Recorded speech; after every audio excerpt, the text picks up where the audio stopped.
Start with this. Former WBO featherweight champion Heather Hardy is set to return to action in a matter of days opposite the ring Brazil's own Taina Cardozo. Taina, bit of a novice when you compare the level of professional experience and rounds in the bank. Heather Hardy, who rebounded off the loss to Jessica Camara, Canada's own Jessica Camara, last year opposite the ring Calista Salgado. Heather managed to get herself back in the winner's bracket. It was the only fight she had late last year. Hasn't taken her a long time to get back in the swing of things this year. Sporting a professional record of 23 wins, 2 losses and no draws, 4 knockouts. Only 2 losses in 25 professional bouts, 25 professional contests. No shame in those losses. You know, she suffered her first loss at the hands of Amanda Serrano, one of the best pound-for-pound fighters in the sport. There's certainly no shame in that. There's no shame in Heather having lost to Jessica Camara, a quality operator, a very good fighter, well-rounded. She's going to be taking on Taina Cardozo. Sports a professional record of 5 wins with 1 loss, no draws,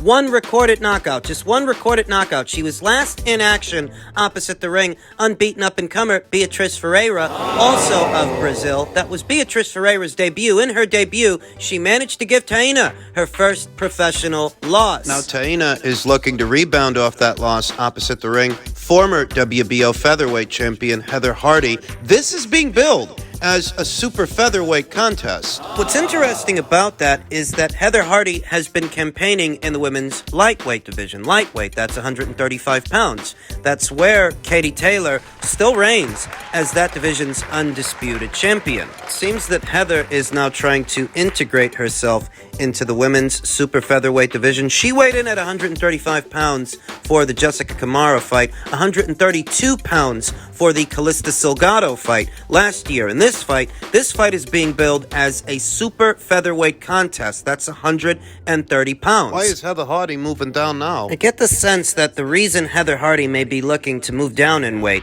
integrate herself into the women's super featherweight division, is so that she can catch a vacant title on the bounce, catch a vacant title on the rebound. Alicia Baumgartner is very close to becoming this division's undisputed champion, and if she is successful, she's not going to stay there very long. I anticipate that she will move up in weight. Could be why Heather's moving down. She might be moving down in weight in the hopes that once Alicia vacates all those alphabet titles, she will already be in position to pick one up. And that's assuming she's not looking to corner a fight with her. That's assuming that Heather isn't trying to get a fight with Alicia once the Mekhaled fight is over. She very well could be. This upcoming fight with Taina Cardozo is set to go down next month on the 23rd, Sony Hall in New York City. It's critical that Heather Hardy win this fight. It's critical that she win this thing. At this age, she can't afford any more setbacks. If this is, in fact, a world title run, what's working against Heather is her age. She's 41 years old. She's actually 7 years older than Taina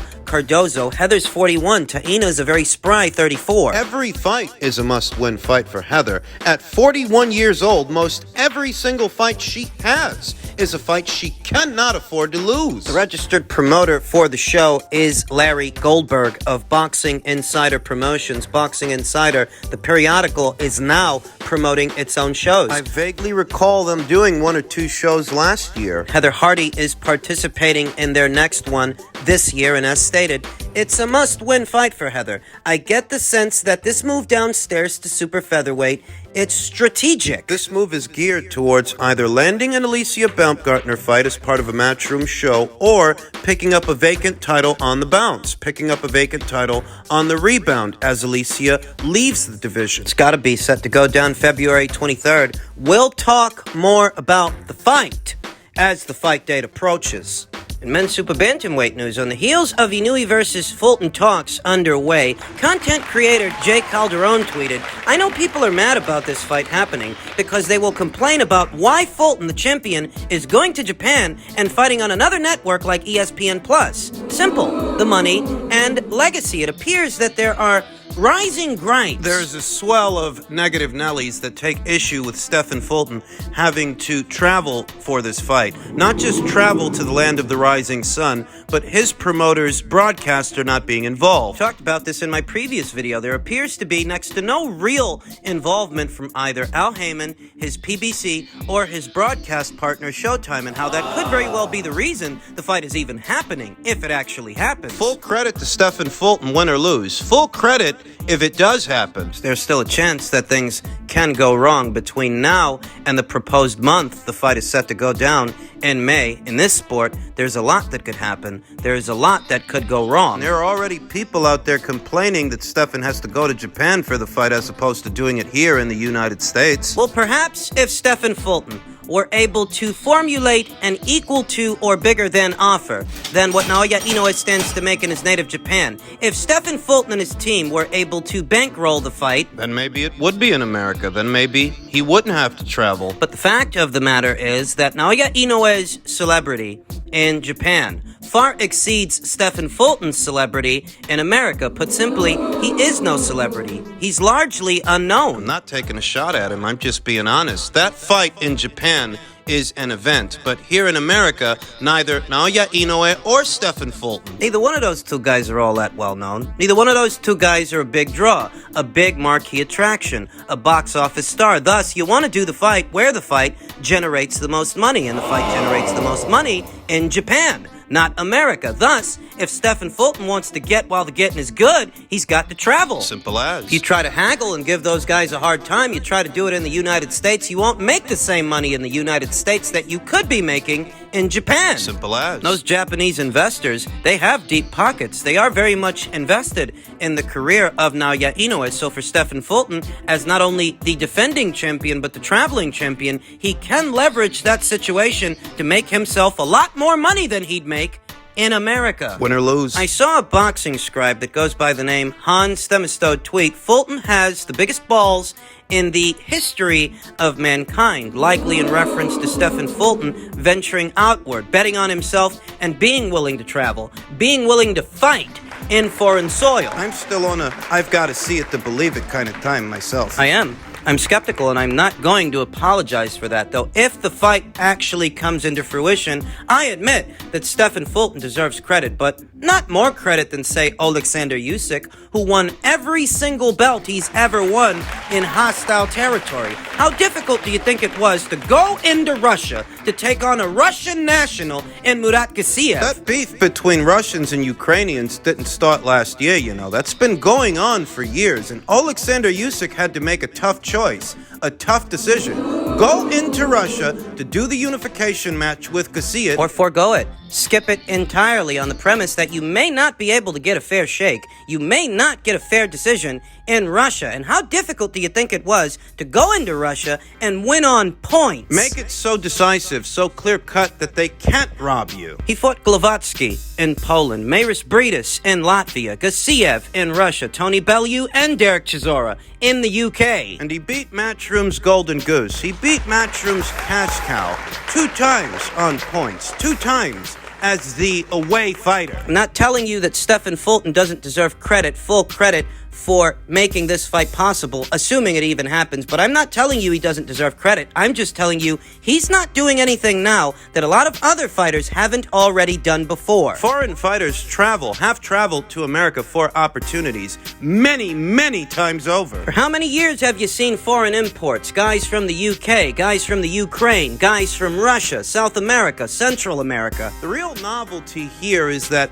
it's an American being the away fighter for a change. It's an American that's doing the traveling this time, when more often than not, it's the other way around. Usually it is. Thus, in some circles, small ones, there are those out there who feel that Stephen Fulton deserves extra credit for doing what a lot of other fighters have been doing for years. And I do think he deserves credit.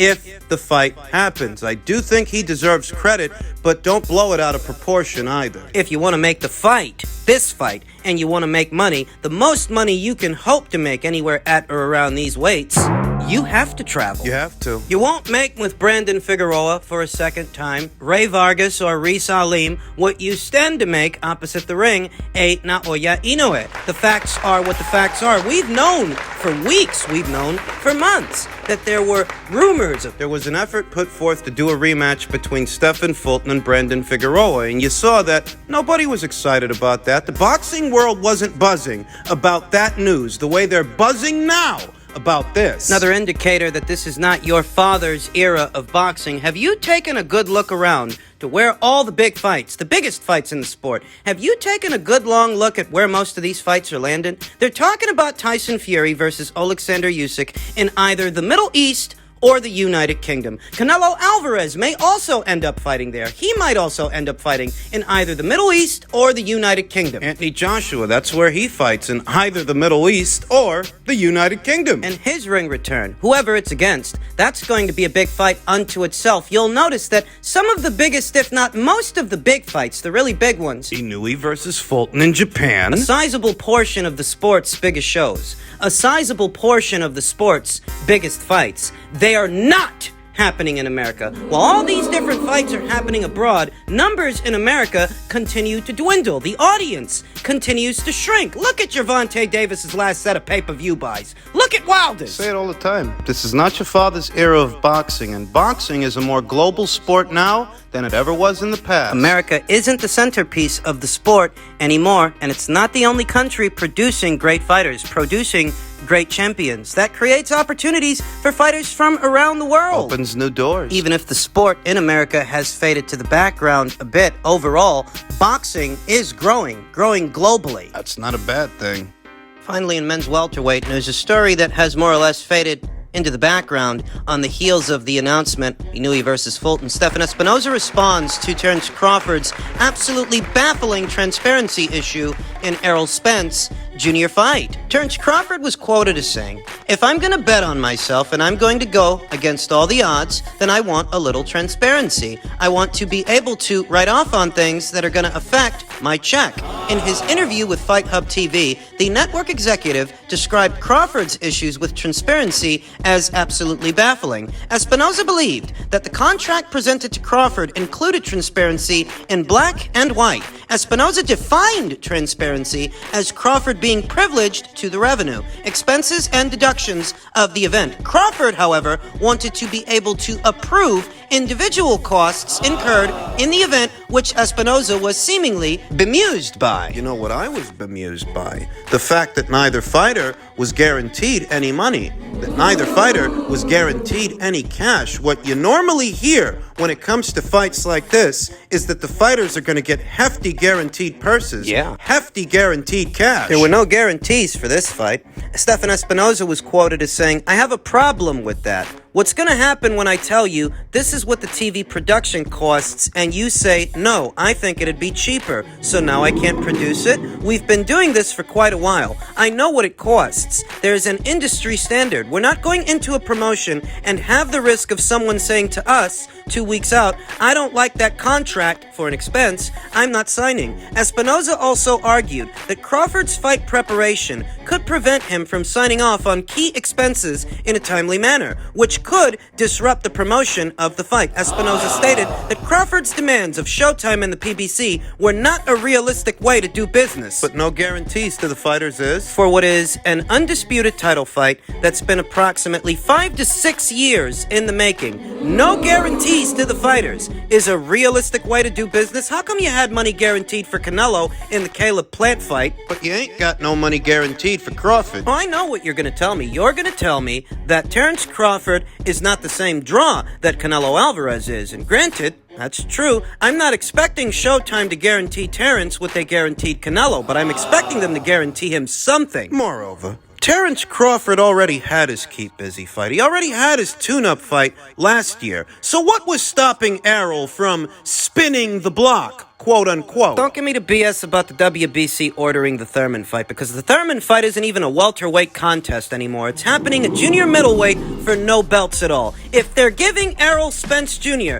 that kind of consideration, then surely they would have given him the same or more consideration to go back into negotiations with Crawford. What they're basically doing is giving him a pass to blow the weight but still keep his belt. That's what they're doing. What do you want me to believe? That if he would have went back into negotiations with Crawford, the WBC would have stripped him? The WBA? The IBF? Give me a break. And this whole bit about transparency that Stefan's carrying on about could have been avoided if you actually guaranteed the man some money. Something respectable. I can't think of very many instances in recent memory where a fighter was guaranteed no money down for an undisputed title fight or even a unification match. The only time I can recall that happening was in the Andre Ward versus Sergey Kovalev rematch. Sergey wasn't guaranteed any cash, and as a result of the pay-per-view not having an upside, he didn't make any money. All he was guaranteed was an upside of the pay-per-view. He wasn't guaranteed any actual cash, and because the pay-per-view didn't break even, it didn't have an upside, he didn't make any money. It sounds a lot like that's the kind of deal that they offered Crawford. He's supposed to trust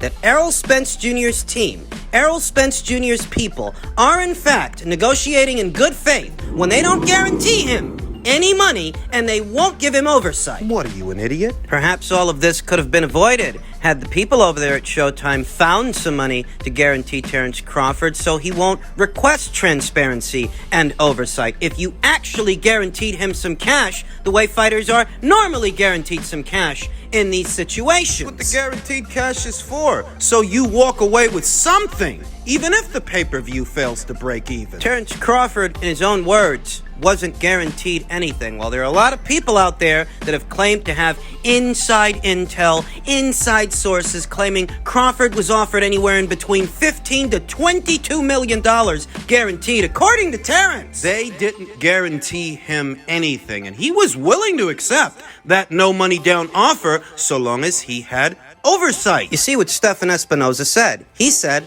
I have a problem with that. Well, clearly you did, and that's why we have no fight. In truth, I don't think the PBC were ever negotiating in good faith anyway. They made Crawford an offer he wasn't likely to accept. Because they didn't want him to accept it. They want to keep Errol Spence Jr. in the winner's bracket. They want to keep him in winnable fights, and they don't view a Terence Crawford fight as being lucrative enough to risk Errol's unbeaten record. It's that simple. It really is. It's that simple.